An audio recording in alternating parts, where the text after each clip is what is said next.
Hai hai, ketemu lagi dengan gua Mabruri dan akan kembali membahas tentang Miana. Kalau di tempat gua, jewer kotok nih namanya.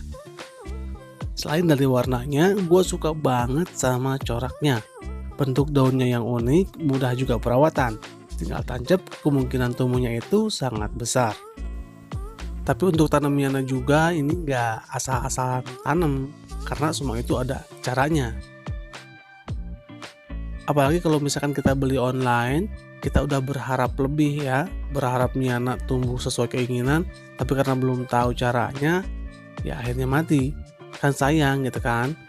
Kemarin gue juga udah sempat beli online dari teman, sebagian ada yang mati, sebagian juga ada yang hidup gitu. Nah ini Miana online dari temen gue nih, yang ini tumbuh tapi yang lainnya malah mati. Padahal pas tag itu seger semuanya. Dia kirim dengan batang Miana yang panjang banget ya, kisaran 30 cm-an. Gua potong-potong berapa bagian ya, banyak. Dari ujung daun sampai ujung pangkal batang nih gua bagi-bagi. Kalau diamati pangkal daun atau pucuk daun itu kan dahannya masih muda, tapi makin ke ujung pangkalnya itu makin tua. Maka kemungkinan tumbuh itu lebih besar di bagian pucuk. Kalau ke ujung pangkal itu kemungkinan tumbuhnya tipis. Stek Miana cepat tumbuh akar itu ada beberapa cara ya, dengan media tanah dan bisa juga pakai media air. Tapi kali ini gue bakal bahas tentang stek Miana cepat berakar menggunakan media tanah dan campuran lainnya ya. Kalau gue selalu pakai media itu 3 atau 4 campuran bahan. Yang pertama itu tanah, kompos daun, sekam bakar, sama kohe. Tapi kohenya itu udah difermentasi. Tapi sebelum kita lanjut, intro dulu.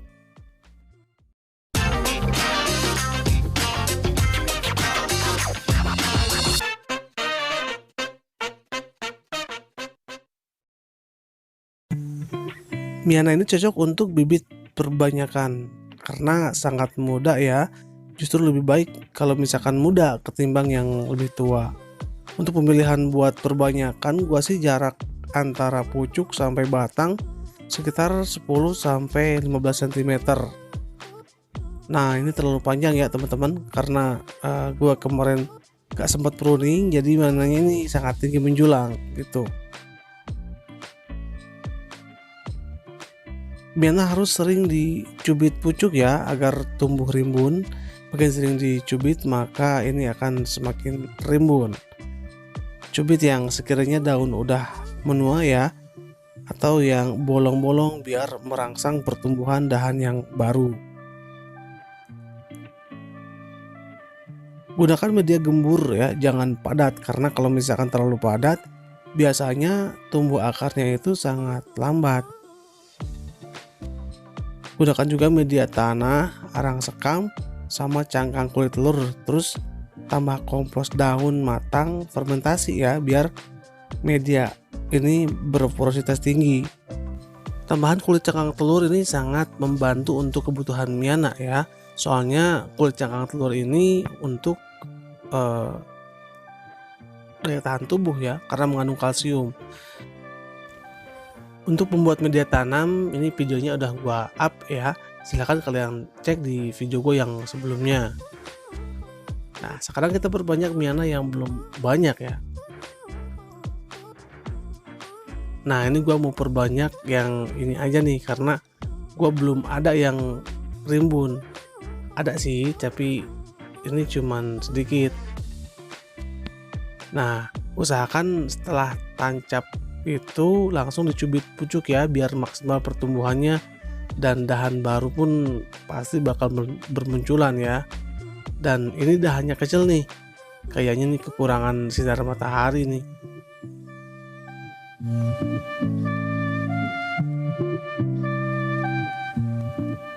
Ada beberapa batang Miana yang mau gua tancap dan biasanya nih akan tumbuh akar setelah tancap itu kira-kira 4-5 harian.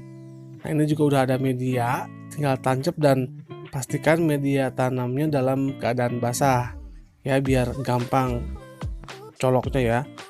Nah, misalkan kalau misalnya di polybag ini, jangan dulu kena sinar matahari, karena belum ada akar kan, jadi biarkan dia, di tempat teduh dulu biar beradaptasi gitu.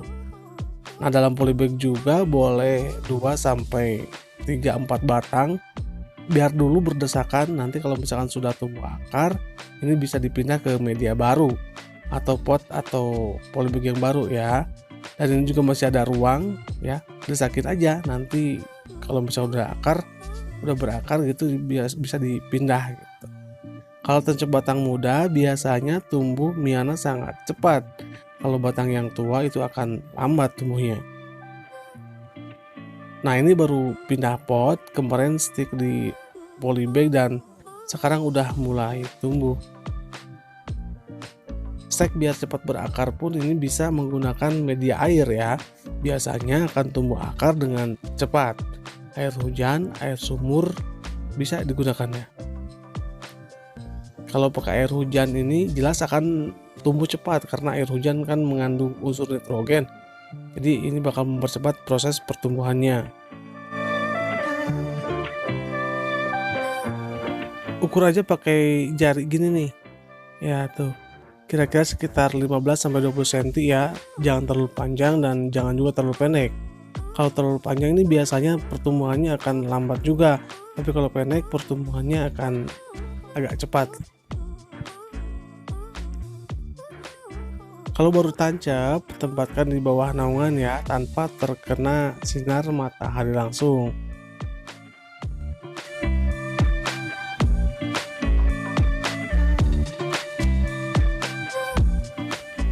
Jangan terlalu sering disiram ya, agar batang stek miana ini nggak membusuk. Kalau ini baru tancap.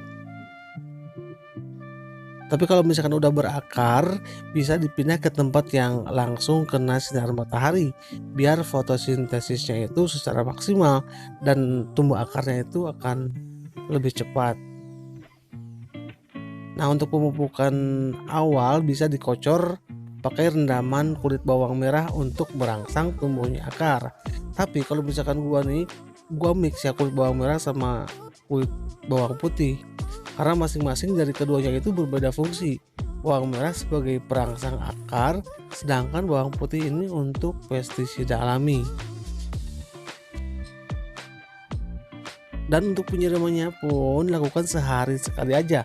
Tapi kalau misalkan kena air hujan, kurangi pemupukan zat cair. Bisa pakai zat padat ya. Jadi kita harus kurangin pupuk yang berkadar nitrogen, banyakin pupuk yang berkadar kalium dan fosfor aja. Soalnya di air hujan pun ini sudah banyak ya nitrogennya. Pemupukan pun lakukan seminggu sekali aja ya, atau 2 minggu sekali lah. Ini untuk mengantisipasi busuk akar dan busuk batang ya pada miana kita. Nah, itulah tadi penjelasan mengenai cara stek batang miana kita agar cepat berakar. Gua cukupkan video sampai sini. Terima kasih banyak buat kalian yang udah nonton dan sampai jumpa di video gue yang selanjutnya. Bye bye.